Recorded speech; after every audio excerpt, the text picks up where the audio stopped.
No one wanted the paralyzed widow, until the lonely rancher said, "She's stronger than I'll ever be." Beginning. The frontier worlds were not kind to the weak. On the rim of the Terran expansion zone, where the grassland stretched out under alien skies, and where cattle were bred not flesh, but of engineered muscle biofiber, survival demanded strength, mobility, and the ability to keep pace with a land that never slowed. Mira Valen knew this truth better than anyone. She had once been a woman of fire, married to Elias, a freighter pilot who brought supplies and dreams from orbit to the surface. But fate had stripped her bare in a single flash of plasma. A raider attack had left Elias dead, and Mira herself paralyzed from the waist down. When the medics told her she would never walk again, she felt more than just her legs collapse beneath her. On planets like Harrow's Rest, where settlers tilled soil infused with alien minerals and rode mech steeds to herd their bio-cattle, there was little patience for those who couldn't pull their weight. Her neighbors, once cordial, began to turn away. At markets, people whispered. At the church hall, hands that once clutched hers in prayer now slid away awkwardly. She became the paralyzed widow, and in a land where work meant survival, that title was close to a death sentence. Mira tried to adapt. She learned to maneuver her hoverchair over rough prairie terrain. She repaired her small dwelling herself, reprogramming her broken cleaning drone to double as a farmhand. Still, the loneliness and the unspoken pity were heavier than the chair she rolled in. Marriage auctions were common in Harrow's Rest, a pragmatic, if brutal, solution to balance labor and survival. Widowers posted notices, ranchers offered credits, and families sought security. Mira, desperate for companionship and support, had listed her name once. No offers came. One farmer muttered cruelly within her hearing, "She can't even walk. What good would she be on a ranch?" Mira had gone home that night and wept until her throat was raw. It seemed no one wanted her. No one until he spoke. Middle. Joran Hale was a man known more for silence than words. A widower himself. He lived on the northern ridge of Harrow's Rest, where the grasslands bent in endless waves of silver blue. His ranch sprawled wide, filled with bio-cattle that shimmered faintly in the moonlight, their hides adapting to the cold night air. People said he preferred machines to men, beasts to conversation. Some claimed he hadn't laughed in years. At the weekly exchange hub, Joran had overheard the cruel comment about Mira. His eyes, storm gray beneath a wide-brimmed hat, had lingered on her retreating figure as she maneuvered her chair into the dusty lane. Something in him stirred.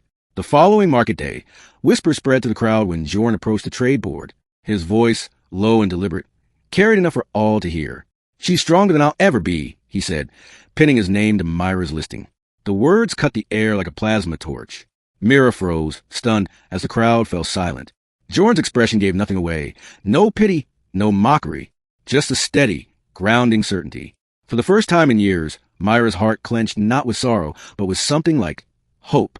Their courtship was brief, practical.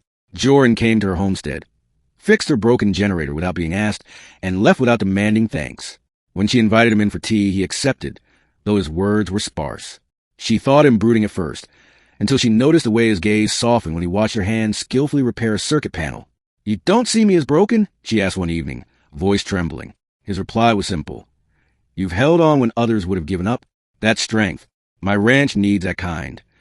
And so, Mira Valen became Mira Hale. Life on Joran's ranch was not easy. Her hoverchair was built for city streets, not wild prairie. Mud clogged the anti-grav vents. Uneven ground jolted her spine. More than once she fell during transfers from chair to workbench, bruising herself badly. Joran would always be there, steadying her, never with pity but with quiet patience. Together, they devised solutions.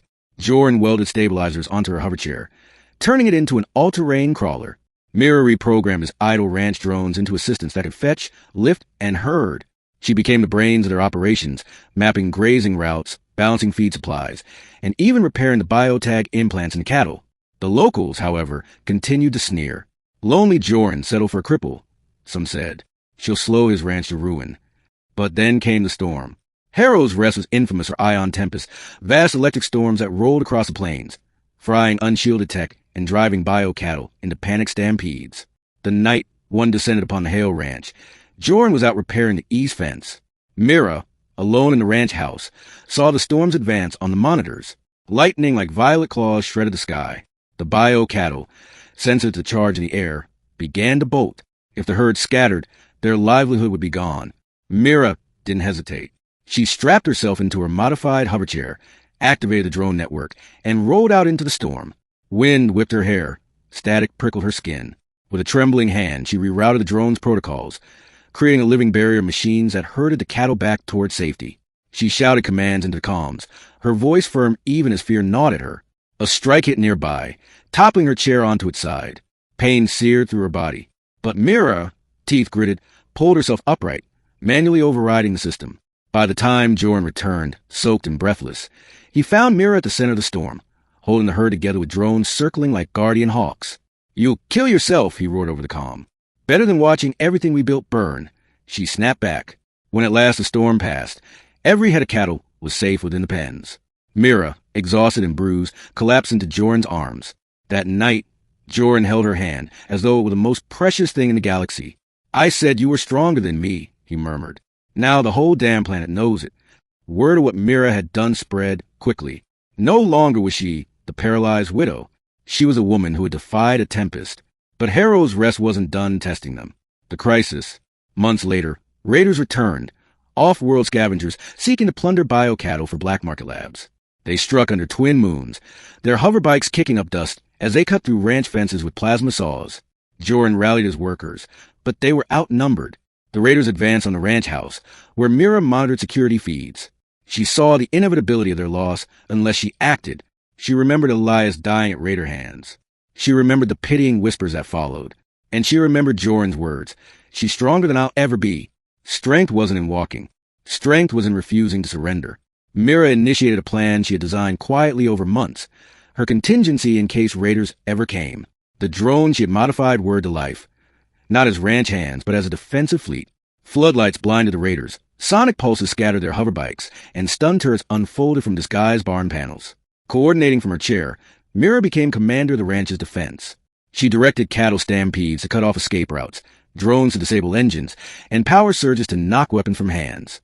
By dawn, the raiders lay bound, their bikes smoldering ruins. Joran, panting and bloodied, looked at her not with shock, but with profound admiration. "You saved us," he said simply. "No," Mira corrected, lifting her chin. "We saved us." Ending. From that day forward, the people of Harrow's Rest no longer whispered of Mira with pity. They spoke her name with respect. Farmers sought her guidance for drone modifications. Families invited her to gatherings without hesitation. Even the children pointed at her and whispered, "That's the woman who fought the storm." Mira found herself part of community again, not by conforming to their idea of strength, but by redefining it. Joran, though still a man of few words, made one public declaration that silenced any lingering doubts. At the next market gathering, he stood before the crowd, Myra's hand resting in his, and said, "You all said no one wanted the paralyzed widow. You were wrong. She's the reason my ranch stands, the reason I breathe easier each day. She's stronger than I'll ever be, and I thank the stars she chose me."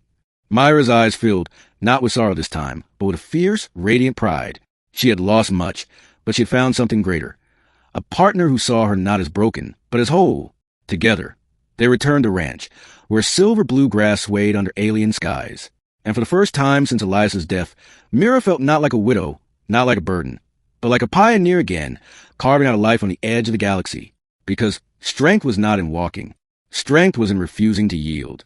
And Mira Hale had proven herself stronger than storms, raiders, and every whisper of doubt.